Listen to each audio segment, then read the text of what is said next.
Hello बच्चों, चलिए प्रश्न को पढ़ते हैं। यहाँ पर लिखा है स्टील के लिए भंजक यानी ब्रेकिंग प्रतिबल 8.5 गुणे 10 की घात 8 न्यूटन प्रति मीटर वर्ग है। तो तार की वह अधिकतम लंबाई ज्ञात कीजिए जिससे अपने ही भार के अंतर्गत बिना टूटे लटका जा सके। और बच्चों यहाँ पर लटकाया जा सके और जी का मान यहाँ पर दिया गया बच्चों इस प्रकार से, गुरुत्वीय त्वरण का मान। तो चलिए बच्चों अपने प्रश्न की मूल अवधारणा को हम देख लेते हैं। बच्चों यहाँ पर देख लेते हैं, इस प्रकार से कोई हमारा तार है बच्चों, इस प्रकार से। तो इसका अनुप्रस्थ काट का क्षेत्रफल बच्चों यहाँ पर इस प्रकार से ए है मान लेते हैं। और यहाँ पर बच्चों जब इस प्रकार से एफ बल लगाया जाता है तो इसमें जो अनुदैर्ध्य प्रतिबल होता है, इसमें उत्पन्न अनुदैर्ध्य प्रतिबल का मान होता है बच्चों लगाया गया बाह्य बल एफ भागे अनुप्रस्थ काट का क्षेत्रफल। तो बच्चों ये जब एफ का मान बढ़ाते जाते हैं तो ये अनुदैर्ध्य प्रतिबल का मान बढ़ता जाता है। तो एक समय ऐसा आएगा जब तार ये टूट जाएगा, तो उस स्थिति को बच्चों हम ब्रेकिंग प्रतिबल या फिर भंजक प्रतिबल कहते हैं बच्चों, जब ये जिस प्रतिबल पर तार जो है टूट जाता है। तो चलिए बच्चों अपने प्रश्न को हल करते हैं। तो यहाँ पर कहा जा रहा है कि स्टील के लिए भंजक प्रतिबल का मान जो है बच्चों कितना है। भंजक प्रतिबल का मान यहाँ पर हमें बच्चों दिया गया है 8.5 गुणे 10 की घात 6 न्यूटन प्रति मीटर का वर्ग। तो बच्चों तार की वह अधिकतम लंबाई ज्ञात कीजिए जिससे अपने ही भार के अंतर्गत बिना टूटे लटकाया जा सके। तो बच्चों तार की अगर बहुत अधिक लंबाई को हम इस प्रकार से लटकाएंगे बच्चों तो क्या होगा, वहां पर बच्चों इसके अपने भार के कारण जो है इस पर गुरुत्वाकर्षण बल mg इस प्रकार से लगेगा बच्चों। अगर इसका द्रव्यमान m है तो इसकी लंबाई हम l मान लेते हैं इस प्रकार से।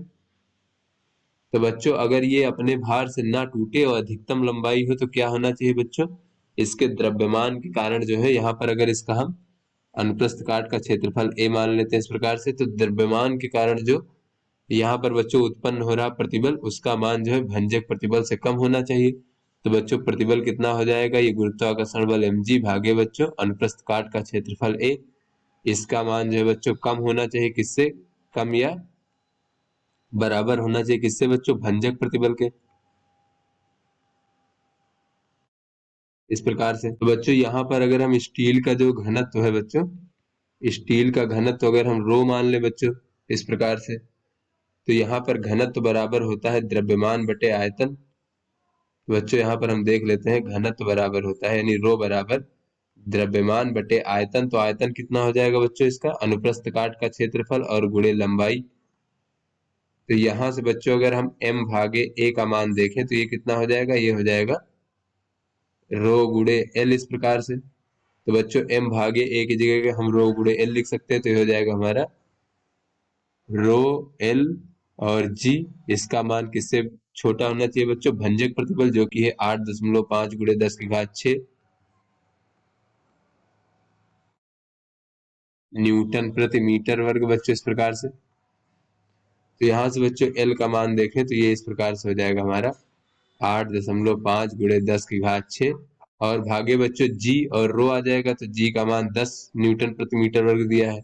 और स्टील का घनत्व का मान बच्चों कितना होता है देख लेते हैं। तो बच्चों हम यहाँ पर स्टील के घनत्व का मान 8.5 गुणे 10 की घात 3 किलोग्राम प्रति घन मीटर ले लेते हैं बच्चों इस प्रकार से।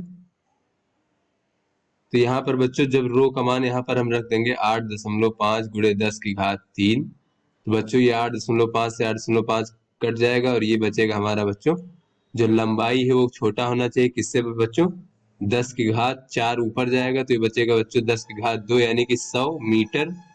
यानी हमारे तार की लंबाई जो है बच्चों 100 मीटर से कम होनी चाहिए, या फिर ये कहने की अधिकतम लंबाई जो है बच्चों वो 100 मीटर होनी चाहिए, जिससे कि उसे जब लटकाया जाए तो वो स्वयं के भार से ना टूटे बच्चों इस प्रकार से। तो आशा करते हैं आपको समझ में आ गया होगा। धन्यवाद।